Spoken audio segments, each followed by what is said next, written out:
The clever यानी कि चालाक या होशियार या तेज़। फार्मर्स प्लान यानी कि किसान का तदबीर या प्लान या मंसूबाबंदी, यानी कि होशियार किसान का मंसूबाबंदी या तदबीर। क्लेवर यहाँ पे बेसिकली क्या है, एक एडजेक्टिव है जो सिंपली बयान करता है फार्मर को, जो एक कॉमन नाउन है, बयान करता है कि ये जो है किस तरह का शख्स था, किस तरह का किसान था। यहाँ पे आप डिफरेंस देख रहे हो, एपोस्ट्रोफी प्लस एस, ये बेसिकली पोजेसिव नाउन है। प्लान कहते हैं मंसूबाबंदी को, ठीक है। डिफरेंस बहुत ही इंटरेस्टिंग सी स्टोरी है। जब मैं इनको ट्रांसलेट कर रहा होता हूँ तो आपको बहुत सारे इंग्लिश के वोकैबुलरी मिलेगा, बहुत सारे ग्रामर मिलेगा। इसके साथ साथ किस तरह चीज़ों को ट्रांसलेट करना है ये भी आप सीखोगे। अगर ये पीडीएफ बुक आपको चाहिए आप ज़रूर मुझे मैसेज कर सकते हैं, मेरा व्हाट्सएप नंबर स्क्रीन पर मौजूद है। डिफरेंस इस बुक का फ़ायदा है यहाँ पे हर स्टोरी की तमाम वोकैबुलरी विस्तानम भी मौजूद है और हर स्टोरी की उर्दू ट्रांसलेशन बेहतरीन तरीके से मौजूद है, जो यकीनन आपको काफ़ी हेल्प करेगा इंग्लिश सीखने में। प्लीज़ स्टार्ट करते हैं। लिखा हुआ है कि इन हा सुमाल विलेज, एक छोटे से गाँव में। सुमाल अगेन क्या है, एक एडजेक्टिव है जो बयान किसको करता है, विलेज को, ठीक है। विलेज यहाँ पे क्या है, कॉमन नाउन है। एक छोटे से गाँव में देयर लिव्ड, रहता था। यहाँ पे देयर का कोई मीनिंग नहीं है, ये ट्रांसलेशन में इसका मीनिंग कोई नहीं आता है। डायरेक्ट आप क्या कहोगे, लिव्ड, रहता था। लिव को हम इंग्लिश में ड्वेल भी कहते हैं और रिसाइड भी कहते हैं। रहता था कौन, आ पुअर फार्मर, एक गरीब किसान रहता था। नेम्ड सलीम, जिसका नाम सलीम था। इज़ फार्म, उसका खेत। वसमाल यानी कि छोटा था, यानी कि उसके पास एक छोटा सा खेत था। इज़ टूल्स, उसके औजार यानी कि जो साज सामान थे, ठीक है, जो खेती बाड़ी के साज सामान थे। वर ओल्ड यानी कि पुराने थे।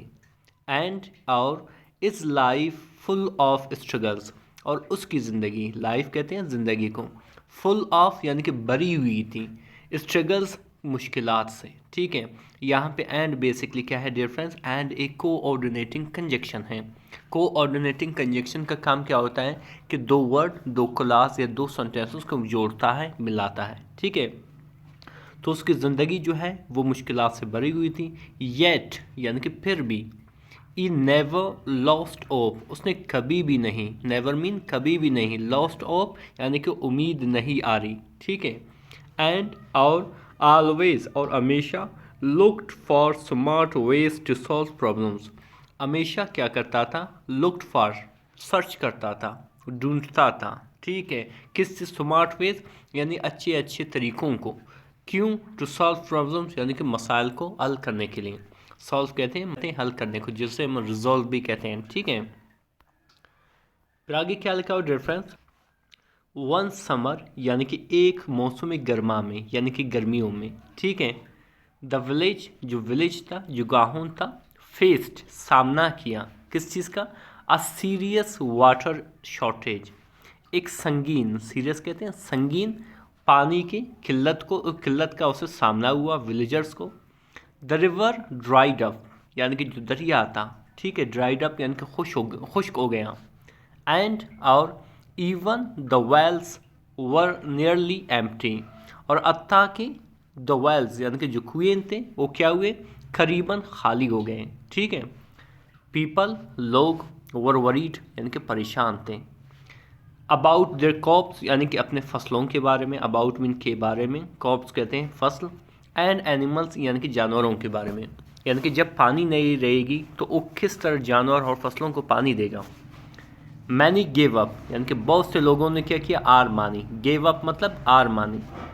Thinking nothing could be done, यानी कि ये सोचते हुए कि कुछ भी नहीं किया जा सकता है, यानी कि पानी कहीं से भी नहीं लाया जा सकता है। बट लेकिन, सलीम थॉट, सलीम ने सोचा, थिंक की सेकंड फॉर्म है, सोचा, डिफरेंटली, मुख्तलिफ तरीके से। यहाँ पे डिफरेंटली बेसिकली क्या है, एक एडवर्ब ऑफ मैनर है, यानी कि ये एडवर्ब हमें बताता है कि ये सेंटेंस में उसने किस तरीके से सोचा। ई रिमेंबर्ड, उसने याद की या उसे याद आया, क्या चीज़, आ इडन स्प्रिंग, एक छुपा हुआ चश्मा याद आया। डीप इन द फॉरेस्ट यानी कि गहरे जंगल में था। द पाथ यानी कि जो रास्ता था, उसकी तरफ जो रास्ता था। वॉज लॉन्ग यानी कि काफ़ी तवील था, लंबा था। एंड और फिल्ड और भरा हुआ था, किस चीज़ से? विद थॉर्न्स यानी कि कांटों से। बट लेकिन the water there was fresh and cool, लेकिन पानी जो वहाँ पे था वो क्या था? फ्रेश था, ताज़ा था और सर्द था। ठीक है। ई डिसाइडेड, उसने फैसला की। यहाँ पे ई जो है आपका सब्जेक्ट है, डूअर अफेक्शन है, डिसाइडेड आपका मैन वर्ब है, तो इस तरह से पास्ट इंडेफिनिट की सेंटेंस हुआ। उसने फैसला किया किस चीज़ का? टू डिग यानी कि खोदने का, अ नैरो चैनल एक तंग एक हल्की सी नाली का। ठीक है। फ्रॉम द स्प्रिंग यानी कि चश्मे से, टू विलेज विलेज तक, गांवों तक। तो बेसिकली उसका मेन मकसद क्या था कि वो उस स्प्रिंग से उस चश्मे से पानी ले आएगा विलेज की तरफ, ताकि विलेज में पानी की जो कमी है, किल्लत है, वो पूरा हो सके। फॉर डेज यानी कि कई दिनों तक। सलीम वर्कड अलोन, सलीम ने काम किया, अलोन अकेला। सम विलेजर्स यानी कि कुछ गांवों वाले, लाफ्ट हंसे, किस पर हंसे? एट हिम यानी कि उस पर। कॉलिंग हिम यानी कि बुलाते हुए, फूलिश यानी कि बेवकूफ़, यानी उससे बेवकूफ़ बुलाते थे। बट लेकिन ई इग्नोर्ड, उसने क्या किया? नज़रअंदाज किया। देयर कमेंट्स, उनकी बातों को, उनकी तबसरों को। एंड और कैप्ट डिगिंग, और खोदता रहा। स्लोली आहिस्ता आहिस्ता से, वाटर पानी, बिगेन शुरू हुआ, टू फ्लो बहना, टूवर्ड द विलेज यानी कि विलेज की तरफ या गांवों की तरफ। फिर आगे क्या लिखा हुआ है? डिफरेंस कि वन आफ्टरनून, एक दोपहर के वक्त, द फर्स्ट स्टीम, पहली जो नदी थी, ऑफ क्लियर वाटर, साफ पानी का, रीच्ड पहुंचा, द फील्ड यानी कि खेतों में। द विलेजर्स गांवों वाले, वर शॉक्ड हैरान रह गए, एंड हैप्पी और खुश हो गए हैं। दे रश्ड यानी कि उन्होंने जल्दी जल्दी की, to thank Salim for his hard work, Salim का शुक्रिया अदा करने के लिए, उसकी सख्त मेहनत के लिए, यानी कि उसकी सलीम की सख्त मेहनत के लिए उसका शुक्रिया अदा किया। सून बहुत जल्द, द क्रॉप्स यानी कि जो फसल थे, टर्न्ड ग्रीन सब्ज हो गए, एंड और अरा हो गए, एंड और द एनिमल्स और जो एनिमल्स थे और जो जानवर थे, बिकेम एल्दी यानी कि एल्दी बन गए हैं, सेहतमंद बन गए, अगेन एक बार फिर, क्योंकि उसे पानी मिल रहा था।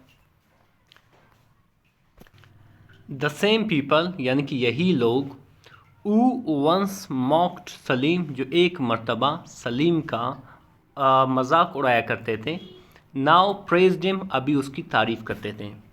दे लर्न, उन्होंने सीखा, दैट के डेटर्मिनेशन यानी कि जो अज़म होती हैं, एंड स्मार्ट थिंकिंग और जो तेज़ सोचना होता है, यानी कि होशियार तरीके से, चालाकी से सोचना जो होता है, कैन सॉल्व यानी कि हल कर सकता है, इवन द टफेस्ट प्रॉब्लम यानी कि सबसे मजबूत तरीन, सबसे सख्त तरीन मसाइल को। सलीम सिंपली स्माइल्ड यानी कि सलीम ने क्या किया? सिर्फ मुस्कुराया, एंड वेंट बैक और वापस गया, टू हिज फार्मिंग अपनी ज़मींदारी की तरफ। फ्रॉम देन हान यानी कि उस दिन से, सलीम वॉज नोन यानी कि सलीम जो है मशहूर हुआ या जाना जाता था, not just as a farmer, सिर्फ एक किसान के तौर पर नहीं, बट बल्कि as the man who saved the village with his clever plan, तरीके से उसे जाना जाता था कि वो शख्स जिन्होंने सेव किया, बचाया, द विलेज यानी कि गांवों को, विद इस क्लेवर प्लान यानी कि अपने बेहतरीन या अपने होशियार या अपनी चालाक प्लान के साथ, यानी कि मनसूबाबंदी के साथ। डिफरेंस जो मॉरल ऑफ द स्टोरी होती है, यानी कि जो हमें इस सबक से क्या मिलता है कि स्मार्ट थिंकिंग यानी कि अच्छा सोचना, एंड हार्ड वर्क और सख्त मेहनत करना, कैन चेंज बदल सकता है, इम्पॉसिबल सिचुएशन नामुमकिन हालात को। ठीक है। डिफरेंस अभी डिस्कस करने वाले उन वोकैबुलरी को जो यहाँ पे इस्तेमाल हुआ था। पहला जो है वो है स्ट्रगल्स, स्ट्रगल्स कहते हैं मुश्किलात को। ठीक है। सख्त हालात को, जिसे हम हार्डशिप्स भी कहते हैं, जिसे हम एडवर्सिटीज़ भी कहते हैं। फिर आता है शॉर्टेज, शॉर्टेज कहते हैं किल्लत को, जिसे हम डेफिशिएंसी भी कहते हैं और स्कैर्सिटी भी कहते हैं। वेल्स कहते हैं कुओं को, जिसे हम रिजर्वायर भी कहते हैं, और सिस्टर्न भी कहते हैं। स्प्रिंग स्प्रिंग कहते हैं चश्मा, जिसे हम फाउंटेन और सोर्स कहते हैं। ठीक है, फिर आता है डिफरेंस, थॉर्न्स थॉर्न्स कहते हैं कांटों को, जिसे हम प्रिकल्स और स्पाइन्स कहते हैं। फिर आता है चैनल, चैनल कहते हैं नाली को, जिसे हम कैंड्यूट भी कहते हैं और पैसेज भी कहते हैं। लाफ्ट मतलब अंसा, जिसे हम चकल्ड या गिगल्ड ये दोनों कहते हैं। फूलिश फूलिश कहते हैं बेवकूफ़ को, जिसे हम सिली या ऑब्जर्व कहते हैं। इग्नोर्ड इग्नोर मतलब नज़रअंदाज करना, जिसे हम डिसरिगार्डेड भी कहते हैं और निगलेक्टेड भी कहते हैं और मार्जिनलाइज्ड भी कहते हैं। फिर आता है डिफरेंस, शॉक्ड शॉक्ड मतलब हैरान हुआ, जिसे हम एस्टॉनिश भी कहते हैं और फ्लैबरगास्टेड भी कहते हैं। रश्ड मतलब दौड़ कर जाना, जिसे हम अरीड और डैश्ड भी कहते हैं। एल्दी कहते हैं सेहतमंद को, जिसे हम विगोरस भी कहते हैं और रोबस्ट भी कहते हैं। मॉक्ड मतलब मजाक उड़ाना, जिसे हम रिडिक्यूल्ड और जीर्ड भी कहते हैं। प्रेज्ड मतलब तारीफ़ करना, जिसे हम कमांडेड और एक्लैम्ड भी कहते हैं। ठीक है, इसी तरह आता है डिफरेंस, डिटर्मिनेशन कहते हैं अज़म को, जिसे हम रिजॉल्व कहते हैं और प्रिजर्वेंस भी कहते हैं। विलेज कहते हैं गांव को, जिसे हम सेटलमेंट और एमलेट भी कहते हैं। डिफरेंस यहाँ पे इस बुक में हर स्टोरी की ट्रांसलेशन भी मौजूद है, जैसे यहाँ पे आप देख सकते हो। ठीक है, और हर स्टोरी की वोकैबुलरी विद सिनोनिम भी मौजूद है, जो यकीनन आपको काफ़ी मदद करेगा इंग्लिश सीखने में। मज़ीद इस तरह की वीडियोस देखने के लिए हमारे चैनल को ज़रूर सब्सक्राइब करें। मिलते हैं अगले वीडियो में। अल्लाह हाफ़िज़।